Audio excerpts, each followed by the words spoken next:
Buenas tardes, estamos de nuevo aquí con nuestros amigos de Armada. Hemos venido hoy a entrevistar a Ben Cole. Ben, nice to meet you. Nice to meet you. How are you? I'm very well, thank you. How are you?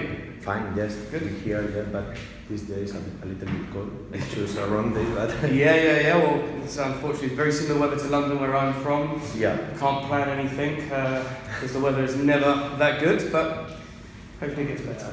First question is, what is for you to produce in 2017 as a anthem? First of all, I wanted to win the competition. I wanted to be a part of it, as I think everyone does when they enter a competition. So yeah, I dug deep. I used my feelings and that I got when I was on the dance floor, listening to Tiesto, Armin, Paul van Dyk, when I was growing up as a clubber, as a raver. So it was important, that I captured the emotion and feeling of the whole trance family around the world and fit it all into 7 minutes of music. So yeah, once I wrote the melody and the chords, that was the starting point. I wanted to win it, but I didn't think I was going to. There were some great entries that year, and there are always great entries. Everyone submits their best music, but it was amazing to be a part of State of Trance history. And some years ago, Armada have dubbed you as the future of trance music. So we know what you are for Armada, but what is Armada for you? Armada for me is a record label that are very well run. They have the ability to release your music and give you huge exposure to the world. I love the people that work here, and together we work as a team to ensure that the music is released and it gets the biggest reaction and the most support possible. I feel really at home here. And how do you describe yourself? Myself? Yeah, I mean your music and... My sound? Yeah. First off, what's really important is the melody for me. I always start my productions with the melody. I would describe my sound, it's trance music. It also has some power. It's trance with attitude. That's pretty much how I would describe. Big names showed their support to you in the last years. Mm-hmm. So how do you feel right now with this support and after this year? Yeah, you know what? I certainly don't write a record hoping. Well, I hope it's going to be a hit, but you don't think it's going to be a hit or it's going to gain the support. You write a record from the heart, and it's just great to see that other big name DJs also hear something in the music that you hear and something that they want to put in their sets and support. It's amazing when you get played on ASOT. It never gets boring. Every time Armin plays a track of yours, it's always a great feeling. And it's the same feeling for whoever plays my music. It's a special feeling, and very grateful. In the last month, we listened to the first release from your album, There Will Be Angels. Mm-hmm. So this track has a lot of energy. Have the public accepted in your shows this track? Yeah, I think so. Audrey Gallagher delivered or sent me an acoustic track with There Will Be Angels almost 8 years ago. And I tried a couple of times in that time to turn it into a record. Didn't quite get it right the previous times, but I knew that it would be a very important record for me if I got it right. So I really enjoyed the whole process of using live instruments, acoustic guitars, electric guitars, there's strings in there as well. I just tried to capture the emotion that Audrey wrote in the song. I tried to make sure that was still in my version. And when I sent it to her, she cried. She rang me and she just said I've listened to it over and over and over. But the whole process was really cool. I really enjoyed working with her. We went back and forth. We changed the key a couple of times. We changed the BPM. Originally it was slower. But she was a joy to work with, and it's not us that decide if it's going to be a successful record. It's everybody else. It's amazing that people hear what I hear or what we hear. The new one is Two with Ruben de Ronde and Roach. How was the production of this track, and how is the work with them? Yeah, they're great to work with. Obviously, the title is two, but there's three of us. But the reason we called it two was because this is the second record that we worked on together. The first one was Bomb Squad Kittens, which featured on their album Together, which was the Electronic Family 2017 anthem. So when I was compiling and working out the plan for the album, these guys were someone who I wanted to work with again. It's great working with these guys. We all know how to make music, so it was quite an easy process, to be honest. Wasn't difficult at all. Some Advice is the name of your new album, but you say it's chapter 1. How many chapters will there be? I don't know. It's not going to be the only chapter, that's for sure. But at this stage, there's only one chapter. But I'm kind of already planning chapter 2.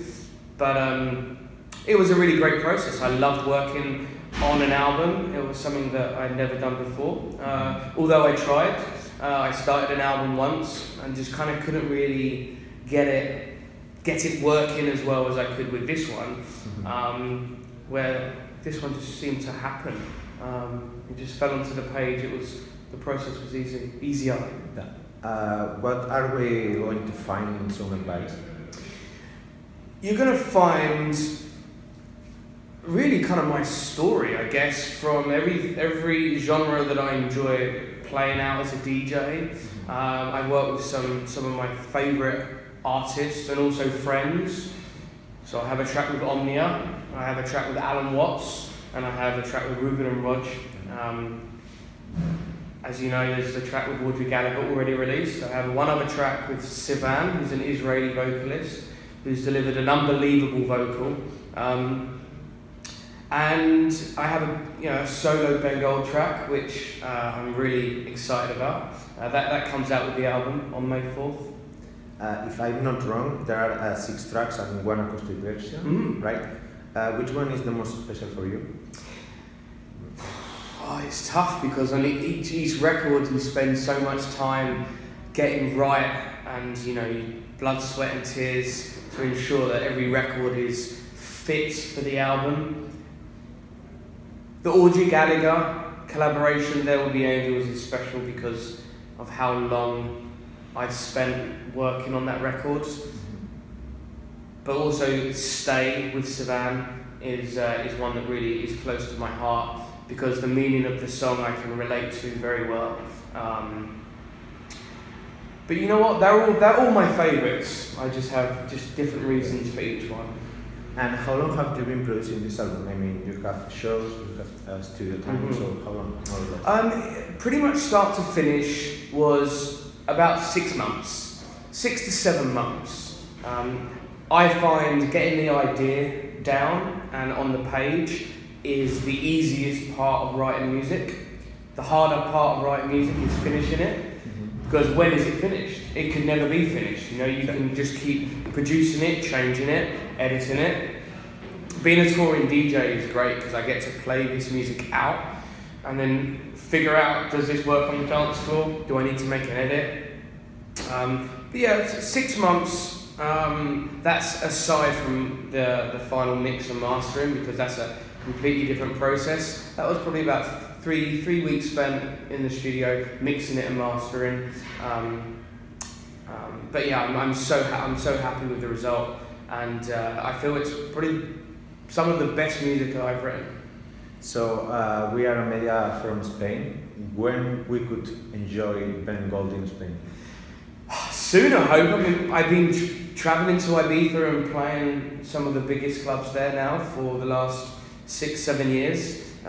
Mainland Spain, you know what? I played one show in Madrid. Do you remember where? Fabric maybe, or?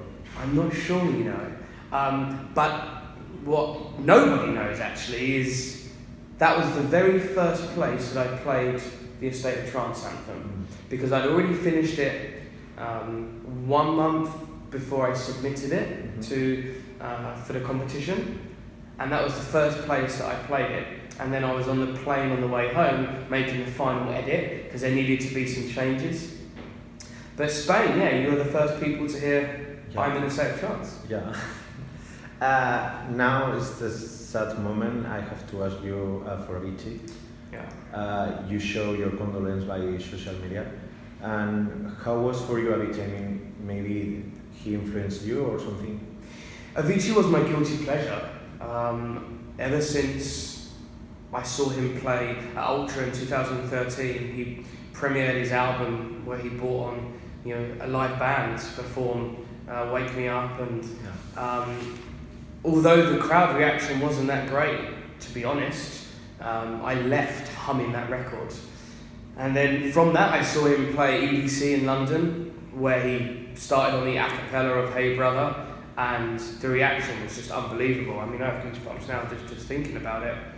And then I went to his concert as well in London, and his melodies are just some of the catchiest melodies you're ever going to hear. He has a real knack of, you know, writing melodies that stick with you for a very long time, and also his ambition to create a whole new genre where he brought in country music and he mixed it with house music, and just did so well with it. I think you know, no one deserves to die at 28. It's such a sad story.